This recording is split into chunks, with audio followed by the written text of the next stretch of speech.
when I say the best league in the world, I'm talking about most quality. Yeah, but you had said strongest, and I'm just saying, can we still say strongest if no one can compete? Arsenal scored, got 89 points in a season. That would win the league most other years, and they finished 4 points away from them. They still finished with a better goal differential. At the end of the day, it's 4 in a row. It's never been done before. You have to give them credit, but at the same time, it deflates you a little bit as a fan of the league, because it's like, what's it going to take? Right. What's it going to take to beat these guys? And not only that, there's also other big spenders. It's not like they're the only ones that aren't,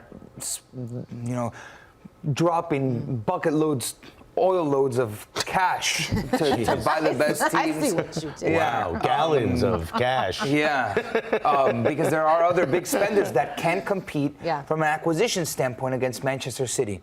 Now, I will give Manchester City all the flowers because they deserve them. They are a remarkable team because Pep has backing from a money point of view, but also from an institutional point of view. The players rarely get injured. They're so disciplined. Their recovery, the way that they play football, there's conviction, there's a vision. There's a lot of what City doing is incredible to watch. And there are few teams in the world that can do something like this as consistently as City and win 4 Premier League titles in the fashion in which they won 4 Premier League titles. At the same time, all of this coexists with 115 alleged breaches of financial fair play. Yeah. And that's going to be an asterisk, at least in my eyes, until it's resolved at the end of the year when that hearing happens and they're either acquitted or they're convicted of something that is pretty monumental. So I do want to give City, because from a football's perspective, it's incredible, but there is an asterisk. It's a team of superstars coached by one of the greatest managers we've ever seen in our lives, and that together creates beautiful football. It creates, a winning team. Even as bench players, they come in. Are you bored of it? Are you bored of it all? Is that what you're getting? Literally what I was going to get to, which is, even as bench players, they don't play for sometimes weeks at a time. They come on, they are in prime form, and they're ready to go, and they understand the assignment. And it doesn't seem like there's anyone complaining within the team, or there's no leaks, there's no one with a scowl on their face. It's an amazing. And if there is, they're gone. They're gone. They're gone immediately, and it's a wonderful accomplishment across the board. And at the same time, I'm like, Yeah. Question for the group. If you look at the 4 consecutive titles that City have won, how much of that is down to Pep? If you look at the squads that he was working with in each year, would a different manager be able to get the same No, I think results? every title is Pep. Every single one. Every single title. Where does that place him? Our social media manager, Josh, asked us a question ahead of today's show. He says, is Pep the best Premier League manager that we've ever seen? And he's a Manchester United fan, so he wanted us to say no. It was Sir Alex Ferguson. Obviously, I mean, you always have to think, okay, titles, consistency, longevity.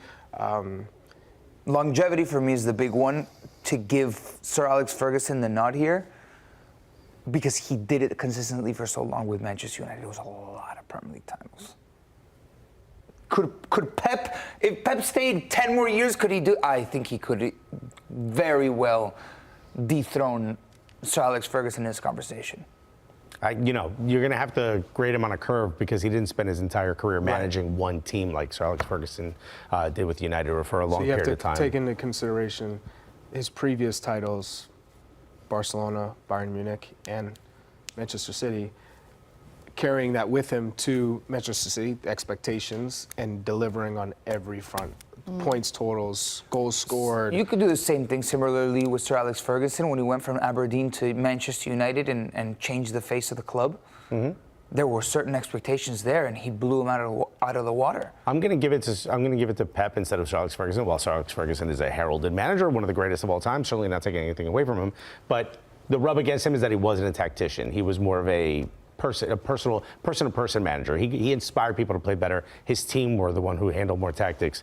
We know Pep.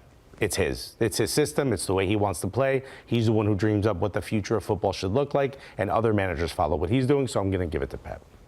And I'm also going to give it to Pep. He's changed the game of football in the biggest way. If you ask me who's the greatest manager of all time, for me it's Pep Guardiola. He's a revolutionary. His philosophies do change football, like you guys say, and then everybody follows suit and they try to emulate Pep he, And then he is a adjusts. pioneer, and then he switches. So he's always a couple steps ahead, right? And obviously there's a philosophy that has been passed down through the Barcelona way of thinking, and he's changed things. I mean, from Johan Cruyff to then Pep, he has brought football into a new era. But specifically in the Premier League, I think he would need to stay a couple more years in the Premier League, in my opinion, to be better than Ferguson. I mean, 4 Premier League titles in a row. Yeah. Yeah. And then Treble. 6 6 out of total. 7. He's won 6 total. Yeah, he's won every damn trophy there is. Like, Trophies, yeah, it's staggering. I want to transition over to Arsenal and the season they had, because you said it, Alexis. In any other season, you would think that 89 points would be certainly enough to win a title. Alas, they come up just short. For you guys, when you think about their season in totality, where did you see the most growth? I mean, how are you feeling about them moving forward under Arteta? Where are your heads at? for me, the biggest growth that I saw with Arsenal under Arteta is defensively not making those mistakes, those massive mistakes that they were always bound to give up, and you expected, whether it was, you know, guys bombing forward and forgetting their defensive mark, the spacing, and it was anchored by two center backs, in Gabriel Magalhaes and Saliba, that really set the tone for this team, and they continue to grow. And the left back position was the one that had to be tinkered with quite a bit. Mm-hmm. I think Ben White took him a while because he was a center back to play right back and understand what his role was and how he could get into the attacking third. But left back was Zinchenko, which was the early left back, and then, all right, how does he adjust? Because defensively, Zinchenko, that was the area of concern, which is why Pep Guardiola didn't play him, essentially. When you look at what Arteta has been able to do with this squad in terms of defensive responsibility and cover, it's absolutely phenomenal, sensational. That's where they've grown the most, absolutely. And the consistency. Mm-hmm. Not in the big matches we saw against Liverpool, against Manchester City, changing the style to get the result and everyone buys in. For me, that's where Arsenal grew the most. But in the end, he changed his tactics to get the draw at the Etihad, only to fumble the bag against Aston Villa at home. I've been thinking a lot about this opinion that I have, just so I can formulate it, express it better. Rodri agrees with you, by the way. He mentioned it at the end of the match. And after listening to Rodri talking about the mentality, I don't think City would go anywhere to play for a draw. And the difference in mentality, that's what resonated to me. He said, all right, you guys want to play for the draw? You're still in the driver's seat, but go ahead and win out. Go ahead and win out.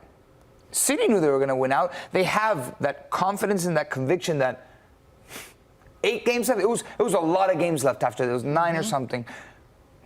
We'll do, you want? Oh, okay. You want the draw? We'll go 9 out of 9. Mm-hmm. Watch us. Yeah. And not that Arsenal couldn't do it, because they were very close to doing it, but one little misstep, and that's why I feel a little bit wronged in this whole story, because Arsenal had what it took to respect the game, to be faithful, not respect, to be faithful to the way that this amazing football that we watched all season long. And just to clarify, I mean, they drew at Etihad, but they won the next match against Luton Town and Brighton. They won at Brighton. They won every single game. They drew home to Bayern Munich the following game in between, which is, it's very easy to overlook Aston Villa, not necessarily overlook, but maybe not put that as a priority, because, man, we drew at Bayern, home against Bayern. Now we have to look at Bayern and that little slip of concentration. I'll continue to say, you shouldn't have to go absolutely perfect in an entire calendar year in order to win. Tell that to Liverpool. You shouldn't have to. You just shouldn't have to. The league is different now. There was a time when Sir Alex Ferguson was managing, we've been talking about him, there was a time when he managed where you could have a loss at home or on the road and inspire your team to come back differently. For me, the turn point of the season was when they go to Dubai, they bond as a team, and they come back playing a little differently, a little bit more direct, playing as a unit. And for me, defensively, absolutely. The other part that I would add to that is their soft underbelly that we've seen for the last decade and a half, where they get punched in the face and they don't know how to respond. That's gone. Mm-hmm. This team is totally different. And what Mikel Arteta said at the end of the match, which is, don't feel bad because we come back next year even stronger. We Yeah. come back, we'll find a way to. There's ways to improve this team, and they were within a match of winning this. They were within a goal of winning this league, and there's ways to improve it. See you next year, number Pep. 9, a proper. A real number left 9. back, real maybe left back. defensive midfielder, backup for Bukayo Saka, and an actual number 9. This team, watch out. Declan Rice was A beast. A value at over 100 million. Alas, Manchester City, Premier League champions for the 4th consecutive year in a row.